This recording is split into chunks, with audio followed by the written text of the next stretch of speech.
अस्सलामुअलैकुम वरहमतुल्लाहि वबरकातुहू। उम्मीद है कि आप सब खैर आफियत से होंगे। आइल्स का रीडिंग का मॉड्यूल लेकर मैं आपकी खिदमत में हाज़िर हूँ। और राइटिंग के दोनों टास्क वन टास्क टू आपके सामने आ गया। उम्मीद है कि आपने प्रैक्टिस भी शुरू कर दी होगी और प्रैक्टिस करके आप कमेंट बॉक्स में भेजें। मैं आपके इंतज़ार में ही होता हूँ कि आप कोई ना कोई भेजें। मैंने अभी अपना व्हाट्सएप भी वहाँ पे लगा दिया, आप क्लिक करके मेरे व्हाट्सएप पे भी भेज सकते हैं। मैं इंशाल्लाह आपको फ्री ऑफ कॉस्ट वहाँ पे गाइडेंस दूंगा और हेल्प दूंगा। आज का जो रीडिंग का होगा, तो रीडिंग चूंकि बहुत ज़्यादा क्रूशियल भी है, दिलचस्प भी है और ये ट्रिकी भी है। चलो, राइटिंग अगर एक दफ़ा आपकी प्रैक्टिस होगी तो वो आप तो कर लेते हैं, लेकिन रीडिंग फिर स्टिल जो है वो थोड़ा थोड़ा आपको ना घुमा देता है। और इसके लिए 1.5 घंटा रखा होता है आइल्स के अंदर। 2.5 घंटों में 40 मिनट आपके राइटिंग टास्क टू के होते हैं, 20 मिनट टास्क वन के होते हैं, उसके बाद 1.5 घंटा आपके ये 3 पैसेज होते हैं, यानी 3 मजमून होते हैं रीडिंग के। जिन एक एक पेज के ऊपर एक मजमून होता है। और पहला सेक्शन, दूसरा सेक्शन और तीसरा सेक्शन, इन 3 पैसेज पैसेज होते हैं। और 40 उसके सवालात होते हैं। आपने क्या करना होता है, सिंपली उस पैसेज को पढ़ना होता है। उस मजमून को पढ़ के उसके मुताबिक आपने जो सवाल होते हैं उनके जवाब देने होते हैं। अब कहने में तो ये बहुत सादा सा काम है, लेकिन जब आप इसको शुरू करेंगे तो आपको पता चलेगा कि ये कितना इम्पोर्टेंट है और कितना ट्रिकी है। इवन आपको सारे जो है ना वो जवाबात आपके नहीं, मुझे तो आ रहे हैं, लेकिन आप जब उसको देखेंगे तो आपको लगेगा यार ये तो सही नहीं है। तो लिहाजा प्रैक्टिस इसके अंदर इंतहाई ज़रूरी है। प्रैक्टिस का मतलब आइल्स जो उस पैसेज है उसको बार बार इस आइल्स आपकी वेबसाइट के ऊपर आकर उसकी अच्छी प्रैक्टिस करना। सारे प्रैक्टिस सेशन यहाँ पे आपको नज़र आ रहे होंगे इंशाल्लाह। लेकिन इसके साथ साथ आपको प्रैक्टिस एक और करनी है। वो प्रैक्टिस है आपका डॉन अखबार या इस तरीके से दूसरे जो अंग्रेज़ी के अखबारात हैं उनको पढ़ते रहना। जिस तरह मैं आपको इंशाल्लाह स्पीकिंग के लिए और लिसनिंग के लिए कुछ प्रैक्टिसेस बताऊंगा, इस तरीके से रीडिंग की प्रैक्टिस ये है कि आप ज़्यादा से ज़्यादा इंग्लिश लिटरेचर को पढ़ने की कोशिश करें। और पढ़ना इस तरह कि बिल्कुल फोकस होकर, यानी एक पेज भी पढ़ें लेकिन उसको इंतहाई फोकस करके, और उसके बाद फिर आप उसको अपने अपने आप से पूछेंगे इसमें क्या बात जिक्र की गई है। तो ये आपकी रीडिंग की एबिलिटी को चेक किया जाता है कि आप बात को कितना समझ सकते हैं। तो यहाँ आप मैं आपको प्रैक्टिस करके दिखाऊंगा। प्रैक्टिकली आपको करके दिखाऊंगा, आपको पता चलेगा कि ये कितना ट्रिकी होता है और कितना मज़े का भी होता है। तो हम इंशाल्लाह कोशिश करेंगे कि आपको बहुत ज़्यादा कॉम्प्लिकेटेड ना लेकर जाएं। कोशिश करेंगे कि हम ये बिल्कुल इसको सादा रखें और एक पूरा पैसेज आपको हल करके दिखाएं। यहाँ पे अगर हम रीडिंग पे आते हैं, अगरचे ये एक्सरसाइज में आएंगे, तो यहाँ पे रीडिंग की एक्सरसाइजेज बहुत सारी पड़ी हुई हैं। आपने बस सिंपली यहाँ पे क्लिक करना है। पहले रीडिंग की इसमें आकर आपने एक्सरसाइज प्रैक्टिस करनी है। प्रैक्टिस के बाद फिर एक्सरसाइज पे जाइएगा, ये एक्सरसाइज होगी। ये एक्सरसाइज मसलन ये देखें, आइल्स रीडिंग लेसन है। ट्री फॉल्स गिवन का आ गया लेसन। फिर दूसरा आ गया मल्टीपल चॉइस का। कौन कौन से सवाल आते हैं? ट्रू फॉल्स नॉट गिवन, ये एक आएगा कि मसलन 5-6 सवालात इसके होंगे कि जिसमें एक स्टेटमेंट लिखी होगी। पैसेज पढ़कर आपने बताना होगा कि ये फॉल्स है या ये बात जो इसने मुझे बताई है ये उधर पैसेज के अंदर ट्रियो है, या नॉट गिवन, यानी ये जो आप बात कर रहे हो ये वहां पे दी ही नहीं है। फॉल्स का मतलब कि ये बिल्कुल इसके ऑपोजिट, कंट्राडिक्ट बात आप कर रहे हो। और ट्रियो का मतलब है कि एग्जैक्ट वही बात है लेकिन अलग सिनोनिम्स के साथ और अलग जुमलों में, अल्फाज में इस्तेमाल की गई है, लेकिन बात वही है। इसको ट्रियो कहेंगे। और फाल्स बिल्कुल उसके अपोजिट बात स्टेटमेंट में है। और तीसरा ये कि नॉट गिवन, यानी जो बात सवाल में लिखी हुई है ये वहाँ पैसेज के अंदर नहीं है। तो ये एक सेक्शन होता है सवालात का। दूसरा होता है मल्टीपल चॉइस। एमसीक्यूज दिए होते हैं 3-4 सवाल के नीचे, तो आपने वहां पैसेज से देखकर उनके सिनोनिम्स, यानी बिल्कुल मुतरादिफात लिखे होते हैं, एग्जैक्ट वही लफ्ज नहीं लिखा होता जो पैसेज के अंदर है, इसीलिए तो ट्रिकी है। आपने उनमें से एक को चूज करना होता है। इस तरीके से सेंटेंस कंप्लीशन, जुमला दिया होगा, आखिर में जाकर एक लफ्ज लगाकर आपने जुमले को मुकम्मल करना होता है। इस तरीके से मैचिंग पैराफ्रेज, यानी जो आप ने सवाल में पाया कि भाई सवाल के अंदर ये एक पैराफ्रेज दिया हुआ है, आप इसको मैच करते हो पैसेज के साथ कि ये किस जगह पे मैच हो रहा है। और नीचे मैचिंग के भी जुमले 4-5 लिखे होते हैं, उनमें से एक मैच करना पड़ता है। शॉर्ट आंसर क्वेश्चंस होते हैं। और इस तरीके से स्किम एंड स्कैनिंग होता है कि यानी आप पूरे पैसेज को एक नज़र से यूं करके स्किमिंग करते हैं, यानी यूं करके देखते हैं, और स्कैनिंग करते हैं कि यानी आप अच्छी तरीके से उसको थोड़ा सा गो थ्रू करते हैं, और डीपली आप स्टडी करते हैं तो पूरे को पढ़ते हैं। अब मैं आपको कुछ ट्रिक्स बताऊंगा, टिप्स बताऊंगा, और वो टिप्स इंशाल्लाह होगी। तो यहाँ से आकर आपने एक्सरसाइज करनी है, ठीक है। अब मैं आता हूँ सबसे पहले एकेडमिक प्रैक्टिस के अंदर। तो सबसे पहले थोड़ी सी प्रैक्टिस करते हैं। इन्होंने यहाँ पे आयल्स की एकेडमिक रीडिंग का टेस्ट 1 दिया हुआ है, टेस्ट 2 है, टेस्ट 3 है, टेस्ट 4 है, टेस्ट 5 है, टेस्ट 6 है, यानी एक इनफ आपके पास खजाना है प्रैक्टिस का।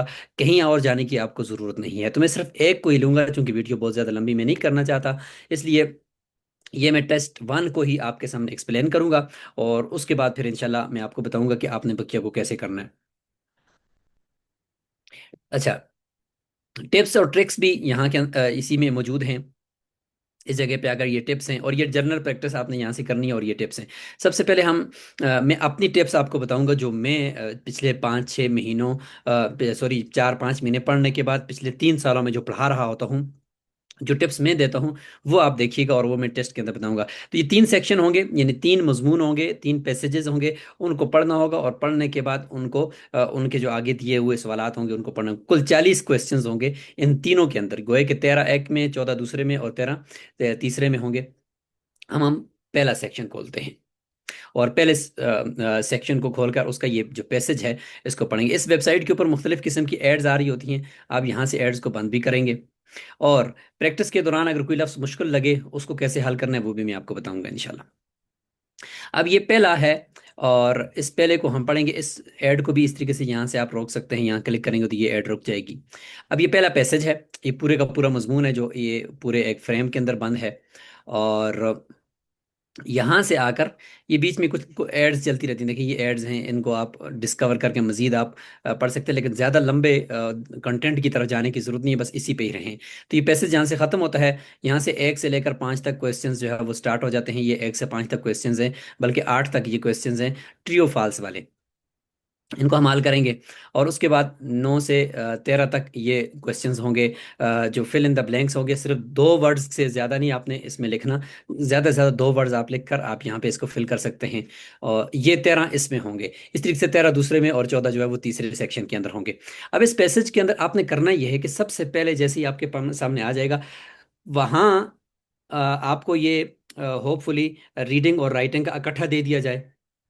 अगर इकट्ठा दे दिया तो फिर आप टाइम को तकसीम कर लीजिएगा कि शुरू में राइटिंग को निकाल दीजिएगा 1 घंटे के अंदर अंदर, और फिर 1.5 घंटा इसको देना है आपने, ठीक है। और अगर अलग अलग है तो फिर ये है कि ज़ाहिर रीडिंग का आपको अलग पूरा 1 घंटा 1.5 घंटा मिलेगा। तो 1.5 घंटा आपने तकसीम करना है, गोया कि आपके पास 90 मिनट्स हैं। तो 90 मिनट्स के अंदर आपने 3 को करना है, तो आपने गोया कि आधा आधा घंटा सबको देना है। अब वो आधा घंटा एक पैसेज का आपका है। इसके अंदर आपने काम ये करना है कि सबसे पहले पहले 10 मिनट आपने किस पे लगाने हैं, तो वो ये है कि आप आएंगे, और सबसे पहले आपने नीचे आकर सवालात देखने हैं। ज़रा जल्दी से सवालात देख लेने हैं कि अच्छा जी ये सवालात हैं, अच्छा जी ये कितने, ये ट्रू एंड फॉल्स है, इसमें पहला ये है, दूसरा ये है, तीसरा ये है। जल्दी से सवालात को देख लिया ना, ताकि आपको पैसेज पढ़ते हुए फिर वो सवालात जहन में आ रहे हों। ये एक ट्रिक है, आप इसको इस तरीके से आकर देख लेंगे, ठीक है। उसके बाद दूसरा काम ये करना है। एक बात यहाँ पे बहुत मज़े की होती है, ये अगर किसी को समझ आ जाए तो यूं कह लें कि उसका ये सवाल हल हो जाता है। वो बात ये है कि याद रखें, यहाँ पर जो ये जो पहला सवाल है, ये जो पहला सवाल है, ये पहला सवाल, इसका जवाब जो आपको मिलेगा, ये पैसेज के आखिर वाले पैराग्राफ से नहीं मिलेगा, ये हमेशा पहले ही पैराग्राफ से मिलेगा। यानी जो पहला सवाल है वो पैसेज के, यानी इस मजमून के पहले ही पैराग्राफ में होगा, दूसरा उसी के साथ आगे होगा, तीसरा उससे आगे होगा, चौथा उससे आगे होगा। इससे फायदा आपको ये होगा इस ट्रिक से, कि आप अगर एक सवाल को अगर पहले पैराग्राफ में हल कर चुके हैं, तो दूसरे सवाल को उससे आगे आपने तलाश करना है, तीसरे को उससे आगे करना है, चौथे को उससे आगे करना है, पांचवें को उससे आगे करना है, और आखिरी को बिल्कुल आखिरी पैराग्राफ में करना है। पीछे वाले किसी पैराग्राफ में जाकर नहीं ढूंढना, अपना टाइम जाया नहीं करना। ये ट्रिक भी आपको समझ आ गई।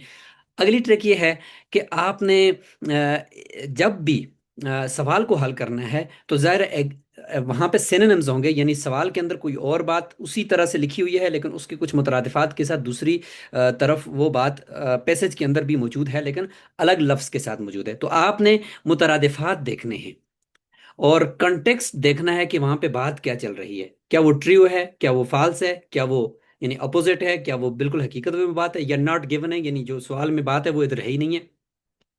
तो बहुत सोच समझ कर फैसला करना होता है। तो पहला जो सेक्शन होता है वो ज़रा इजी होता है, दूसरा ज़रा उससे मुश्किल होता है, और आखिरी सबसे ज़्यादा मुश्किल होता है। तो हम अभी देखें, सबसे पहले हम इसको देखते हैं कि ये क्या है।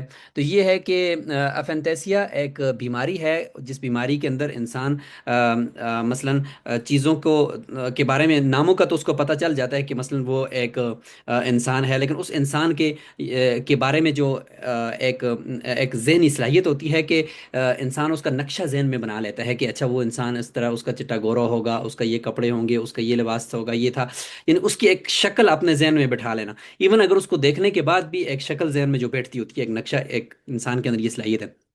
तो एफेंथेसिया का जो मरीज लोग होते हैं, ये लोग वो होते हैं कि ये नाम तो याद रखते हैं चीज़ों का, लेकिन एकदम से उनके जहनों में वो पिक्चर नहीं बनती, वो इमेज क्रिएट नहीं होती उनके जहनों में।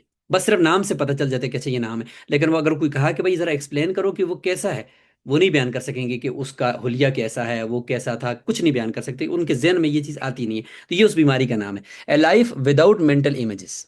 बगैर जहनी तस्वीर के एक जिंदगी गुजर रही होती है। तो ये भी एक जिंदगी है, ये 50 में से पूरी दुनिया में एक बंदे के अंदर ये बीमारी होती है। अब इस बीमारी के बारे में ये पूरा लिखा हुआ है कि कुछ केस स्टडीज भी हैं कि कुछ लोग ऐसे हैं कि जो कि मैंने उनको खुद देखा, ये लिखने वाला कहता है कि वो नहीं विजुलाइज कर रहे थे इमेजेस को, और कुछ ऐसे थे कि जो एक्स्ट्रा विजुलाइज कर रहे थे। तो ये दोनों का यहाँ पे एक कंपेरिजन है। अब मैं इसको ना थोड़ा सा जल्दी से गुजार के फिर सवाल जवाब को मैं आपको दिखा देता हूँ। कहते हैं कि close your eyes and imagine walking along a sandy beach and then gazing over the horizon as the sun rises, यानी अपने आप को यूं करें कि आप एक साहिल पर हैं और आप इस तरीके से देखें कि सूरज तुलू हो रहा है और आप इस तरीके से चल रहे हैं। तो ये आप इमेजिन करें तो हर एक बंदा कर सकता है, लेकिन इस बीमारी वाले लोग नहीं कर सकते। How clear is the image that springs to mind, यानी वो बाहर की और वो जो खूबसूरती है वहाँ की जो इमेज है वो जहन में आती है। अब यहाँ पे वो पैसेज आपने पढ़ना है, जल्दी से पढ़ना है पैसेज को, इतना देर इसमें नहीं लगानी, क्योंकि ज़्यादा देर आपने फिर बाद में सवाल को सोचने में लगानी है। Most people can ready conjure images inside their head known as their mind's eyes, but this year scientists have described a condition, aphantasia, in which some people are unable to visualize mental images। यूं पढ़ते चले जाएं, नीचे तक आखिर तक पढ़ते चले जाएं। मसलन अगर बीच में कोई लफ्ज़ आपको नहीं आया तो यहाँ इस लफ्ज़ पे डबल क्लिक करें, और यूं दो उंगलियों के साथ अगर आपने इस टच पैड के ऊपर क्लिक करते हैं तो ये राइट क्लिक की शुमार होता है। तो यूं करके अगर माउस है तो माउस से राइट क्लिक करें तो आस्क जेमिनाई यहाँ पे अब इंटीग्रेट हो गया है। आप इस पे क्लिक करें, इसका माना अगर पूछना है आपने तो यहाँ पे देखिए ये जेमिनाई इधर आ जाता है, और यहाँ आकर इस जेमिनाई से पूछ सकते हैं। यानी ये इधर आ गया, देखिए एम्फेथेसिया, तो आप इसको लिख सकते हैं कि मीनिंग इन उर्दू। आप इसको कह सकते हैं कि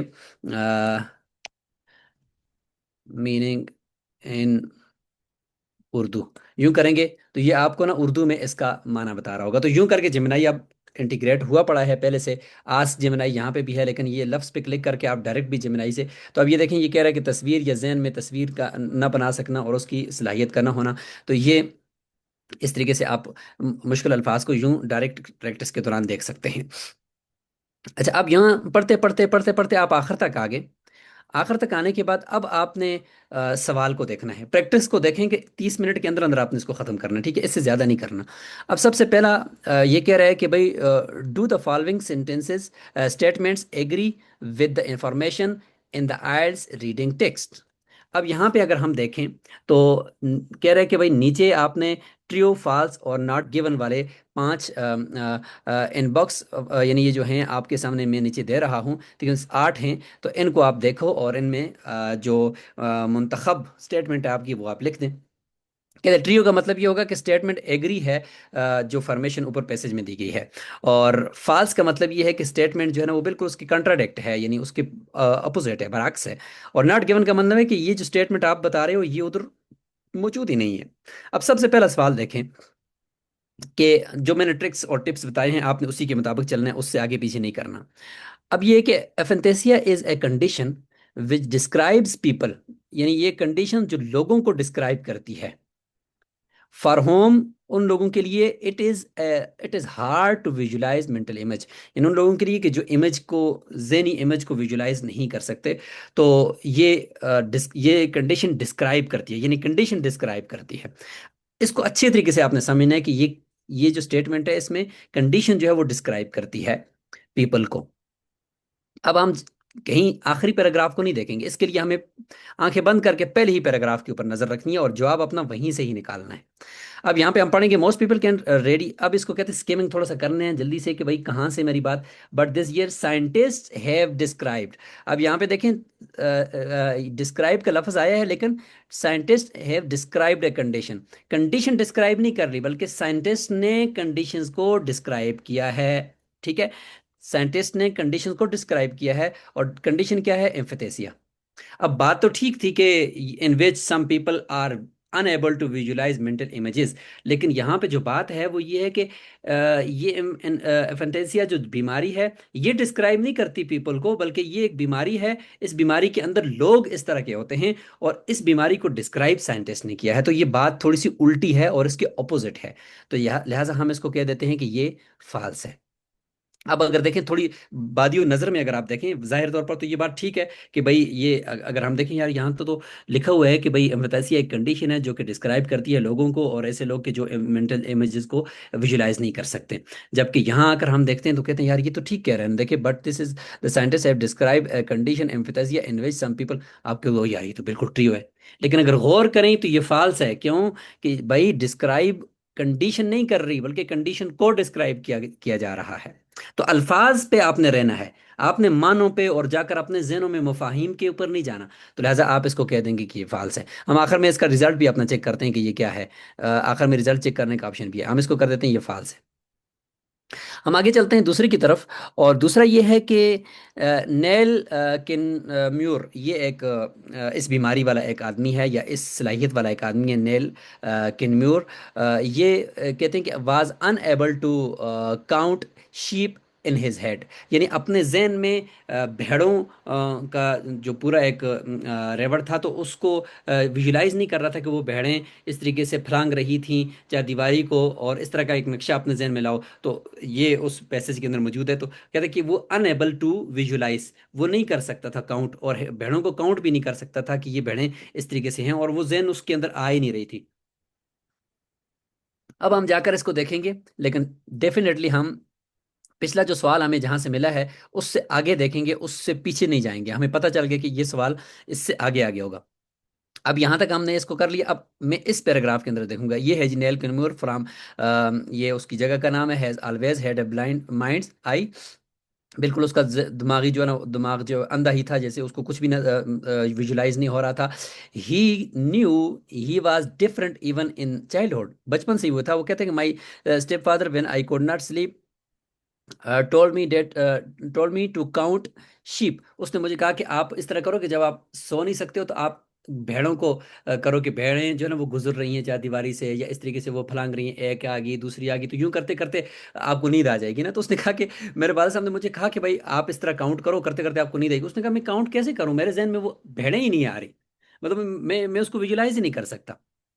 And he explained what he meant. I tried to do it and I could not. He says, I could not see any sheep jumping over fences. There was nothing to count. अब ये देखें, ये पूरे एक scenario है। अब scenario के अंदर अगर हम यहाँ बात करें तो ये कि Niel Kenmore was unable to count sheep in his head. बात ठीक है, इसमें किसी किस्म का कोई नहीं है, तो लिहाजा हम इसको ट्रियो ही रहने देते हैं। ठीक है जी। अगला देखें, people with aphantasia struggle to remember personal traits and clothes of different people. अब इसको हम देखते हैं कि ये स्टेटमेंट है कि लोग जो है, जो एम्फिदेंसिया वाले होते हैं, यानी इस स्ट्रगल वाले होते हैं, वो उनको मुश्किल पेश आती है क्या करने में, याद रखने में, अपने पर्सनल चीज़ों को और अपने कपड़ों को याद रखने में, या दूसरे लोगों के कपड़े उनको जहन में नहीं आ रहे होते हैं, यानी कैसे कपड़े उसने पहने थे, या सफ़ेद होंगे कैसे होंगे, ये कपड़े उनको या लिबास उनका या ड्रेस उनका समझ नहीं आ रहा होता। तो ये वाली बात देखते हैं कि ऊपर बयान भी हुई है, ऊपर तो ये था कि सिर्फ चीज़ों की इमेज उनके जहनों में नहीं आती। तो हम अगर हम यहाँ पे देखते हैं तो उसी पैराग्राफ से आगे हम देखेंगे, इन दो में हमें सवाल मिल चुका है, अब हम इसमें आंखें बंद करके आगे चले जाएंगे, इसमें नहीं देखेंगे, आगे देखेंगे। Our memories are often tied to up an image, think back wedding first and result admits. हम यहाँ पे इसको थोड़ा सा ना स्किमिंग करेंगे। और एम्फिथेसिया वाले कहते हैं कि नहीं, यहाँ पे आ गया, अदर्स विद एम्फिथेसिया ही स्ट्रगल टू रिकॉग्नाइज फेसेस। सिर्फ चेहरे के बारे में तो है, यानी यहाँ चेहरे के बारे में तो है कि लोगों के चेहरों को विजुलाइज नहीं कर सकते, जहन में उनकी मेंटल इमेज नहीं बना सकते, लेकिन यहाँ पे क्लॉथ की तो बात ही नहीं आई। लिहाजा हम इसको ये कह सकते हैं कि ये नॉट गिवन है जी। ठीक है, ये नॉट गिवन हम इसको कर सकते हैं, ये ट्रियो के बजाय यहाँ पे हम कर देंगे नॉट गिवन। ठीक है, अब इस तरीके से मजीद हम नीचे चलेंगे। नेल जो है वो regret that he can not portray an image of his fancy fancy, वो जो मंगेतर होती है, इन हिज माइंड।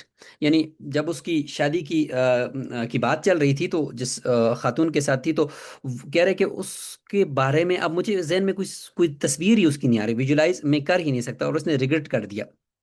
तो हम इसको देखते हैं कि ये क्या है। तो यहाँ हमने यहाँ तक हम पहुँच गए, लिहाजा हम इसको अब मज़ीद ऊपर नहीं देखेंगे, हम अगले पैराग्राफ को देखेंगे।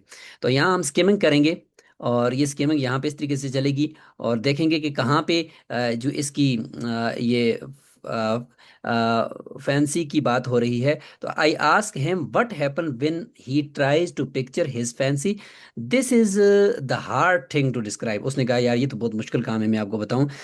What happen in my head when I think about things, जब मैंने चीज़ों के बारे में सोचा, तो वो कह रहा है कि when I think about my fancy, यानी मैंने अपने मंगेतर के बारे में सोचा, तो देर इज नो इमेज, मेरे दिमाग में कोई भी इमेज नहीं थी। But I am definitely thinking about her. फिर भी मुझे उसके बारे में पता चलता था कि भाई वो कोई एक औरत होगी, लेकिन मैं उसको विजुलाइज नहीं कर सकता, उसकी मेंटल इमेज नहीं बना सकता था। तो अब कह रहा है कि देख, मैंने उसके हार बालों के बारे में भी सोचा होगा, सब कुछ सोचा, लेकिन फिर भी मेरे जहन में कुछ चीज़ नहीं बन रही थी। But I am not describing an image I am looking at, मैं नहीं बता सकता आपको कि वो कैसी थी या क्या था। तो आगे से वो कह रहा है कि this is the strangest thing, ये बहुत अजनबी बात थी, and maybe that is a source of some regret. अब यहाँ पे ये लफ्ज आ गया सम रिग्रेट, तो वो रिग्रेट कर रहे थे, यानी वो, हम यहाँ पे देखें, नेल रिग्रेट्स दैट, तो ये बिल्कुल ट्रियो है। ठीक है, इसको बाकी रखते हैं। Inability to picture things in someone's head is often a cause of distress for a person. कहता है कि ये जो चीज़ों को, यानी चीज़ों की पिक्चर को का अपने जहन में लेना, ये डिस्ट्रेस, इन लोगों के लिए ये एक यूं कह लें कि एक डिस्ट्रेस का बायस भी बन सकती है, और एक परेशानी का बायस भी बन सकती है। तो इसको हम देखते हैं यहाँ पर कि ये कैसे है। तो यूं करके, ये तो चूंकि वीडियो मेरी बहुत लंबी हो जाएगी, लेकिन मैं आपको एक आइडिया दे दिया कि किस तरीके से आपने इन चीज़ों को देखना है। यूं करके आप आगे चलेंगे, और उसके बाद आप, अभी मैंने यहाँ पे ये मजीद 7-8 हल नहीं किए, मैं आगे जाकर अगला आपको बता देता हूँ कि अगले सवालात कैसे आ सकते हैं। ये ज़रा यानी कंपैरेटिवली पिछले से ये आसान होते हैं, क्योंकि इसमें बात लिखी होती है, बस सीधे सीधे आपने वो बात देखनी है और वहाँ से लफ्ज़ उठाकर यहाँ डाल देना है। कहते हैं कि ये कंप्लीट द सेंटेंस बिलो, सिर्फ दो अल्फाज ही इधर डालने, दो से ज़्यादा नहीं डालने। इसके साथ आप करो जी। अब देखते हैं कि only a small fraction of people have imagine as, यहाँ 8 तक जितने भी जहां तक मैं पहुंचा हूंगा, उससे आगे मैंने फिर देखना है। तो अब मैं इसको ढूंढता हूँ आखिरी आखिरी पैराग्राफ के अंदर कि small fraction of people have imagine as, यानी बहुत कम लोग दिमाग में, कुछ आगे पैसेज के अंदर आधे ऐसे लोगों का जिक्र है कि जो एक्स्ट्रा विजुलाइज है, यानी उनके जहनों में तस्वीर बहुत ज्यादा आ रही होती हैं किसी भी चीज की। तो उसके बारे में बता रहा है कि बहुत कम लोग ऐसा इमेजिन कर सकते हैं, जिस तरीके से लॉर्न कर सकता है, और लॉर्न के साथ 2-3 और लोगों का भी उसने कोई नाम लिया होगा। जाते हैं, हम देखते हैं कि एज के बाद लॉरेंस से पहले हम क्या चीज़ यहाँ पे डाल सकते हैं, या कौन सी वो शख्सियत को डाल सकते हैं। तो हम पैसेज के अंदर ढूंढेंगे, चूंकि मैंने आधे ऊपर हल किए और आधे अब नीचे आपको हल करके बता रहा हूँ। तो लिहाजा मैं यहाँ पे आकर मैं देखूंगा कि और किन किन लोगों का यहाँ पे जिक्र है। तो स्किमिंग करूंगा मैं थोड़ा सा, और यूं करके देखूंगा कि किस तरीके से यहाँ पे इसने मजीद लोगों का भी जिक्र किया है। तो मैं यहाँ पे आकर इसको तलाश करता हूँ। तो यहाँ ये इस तरीके से मैं देखूंगा कि और कौन कौन से लोगों के बारे में यहाँ पे बात हुई है। तो अगर मैं तरतीब से आऊँगा तो मुझे तो एकदम से पता चलेगा कि मैंने यहाँ तक सवालात हल कर रही हैं, अब उससे आगे मैं जाऊँ। लेकिन अब मुझे यहाँ पे थोड़ा सा ना देखना पड़ेगा। तो यूं करके आपने स्किमिंग करनी है, पूरे को एक दफा दोबारा या बार बार पढ़ेंगे तो टाइम आपका जाया होगा। तो आप यहाँ पे आकर ना, ये देखिए मेरे सामने आ गया, not many people have mental imagery as vibrant as Lauren और एज ब्लैंक एज नेल। यानी ये चार लोग जिस तरीके से इमेजिन कर सकते हैं चीजों का, ये एक्स्ट्रा विजुलाइजर हैं या सुपर विजुलाइजर हैं। तो इसके अलावा और कोई नहीं कर सकता। तो अब मैं देखता हूँ कि लॉरेन से पहले कौन सा बंदा है, वो है एज वाइब्रेंट। ठीक है जी। तो ये एज वाइब्रेंट जो है, इसको मैं कह सकता हूं कि ये वहां पे आ सकता है। तो यूं करके मैं इसको ले जाऊंगा और इसको जाकर मैं वहां पे पेस्ट कर दूंगा। ठीक है जी। अच्छा, अब मैं इसको जाकर वहां पे पेस्ट कर देता हूं।